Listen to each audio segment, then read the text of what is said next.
An enormous response to last night's reality check of the Ron Paul newsletters. Today, the writer who first released copies of the newsletters contacted Ben to set the record straight on who else was writing some of those newsletters.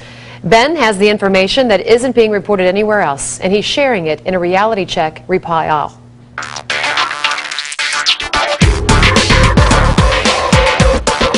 First of all, let me thank the writer James Kirchick for getting back with me today. I told you last night that in 2007, the New Republic magazine published copies of the Ron Paul Report, the Ron Paul Strategy Guide, etc. In those newsletters, there were some passages that could be deemed racist and certainly inappropriate. One caveat, though, I also pointed out that the author of those articles, James Kirchick, mentions that none of the racist newsletters have a byline, except for one. The only problem, back in 2007, he did not disclose the name of that writer or which edition he or she wrote, until today. For the first time, I'm going to share with you the name of that writer. Take a look. It is a 1993 edition of the Ron Paul Strategy Guide.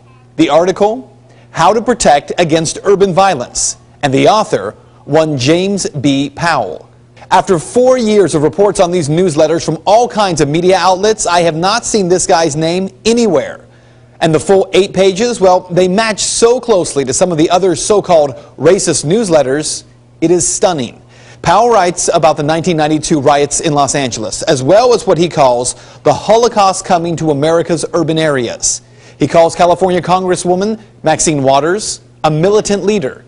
And the article goes on to talk about how to be self-reliant when well-armed gangs move in to threaten your home. Like the other newsletters, it's not racist per se, but certainly could be deemed questionable or insensitive. And certainly the content of that newsletter very similar in style to the other so-called racist newsletters. But there is a bigger issue than just Ron Paul here. What you may not know is that in this presidential election cycle, every single candidate for president, including President Obama himself, has been called a racist. Herman Cain was called a racist because he said that blacks had been brainwashed into voting for the Democratic Party. Mitt Romney called a racist by Bill Maher because he's a Mormon, and called a racist by MSNBC for continually calling the president by his first and last names instead of saying President Obama. Newt Gingrich was called a racist a few months ago for calling Palestinians an invented people. Michelle Bachmann called a racist a few months ago after saying African-American children and black families were better off during slavery, presumably because they had both parents living with them. She said she was taken out of context. Rick Perry, he was called a racist for a name spray-painted on a rock at a hunting camp rented by his family.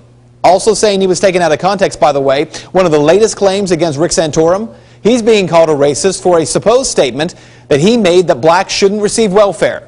He says he didn't say that. And of course, President Obama himself has been called a racist by many people, including Glenn Beck, who triggered a firestorm after saying that he believes President Obama doesn't like white people.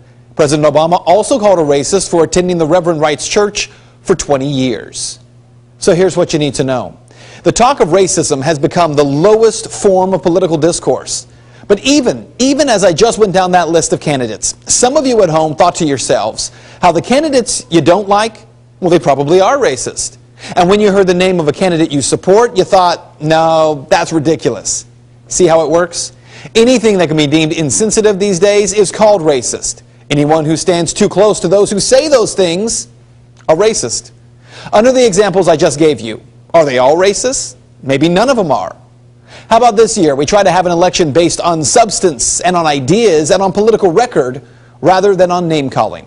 And that is Reality Check. One thing I want to make clear, this report was posted by the New Republic with the byline of James B. Powell in 2008, but the link to the newsletter was separate from the other articles that were linked by TNR that were suspected of being written by Dr. Paul. And even though the story was posted in the original article, Powell's name was never used.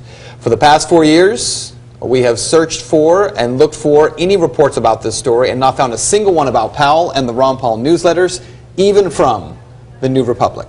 I'm going to post the entire 8 pages of his newsletter at the end of this story on our website. You can read it for yourself. Along with that, you can read excerpts from the Ron Paul Strategy Guide. You can compare them for yourself. As I mentioned, the writing strikingly similar. If you'd like to make your voice heard on this story, you can comment on my Facebook page. Just search facebook.com/Ben Swann Reality Check. Well, good news.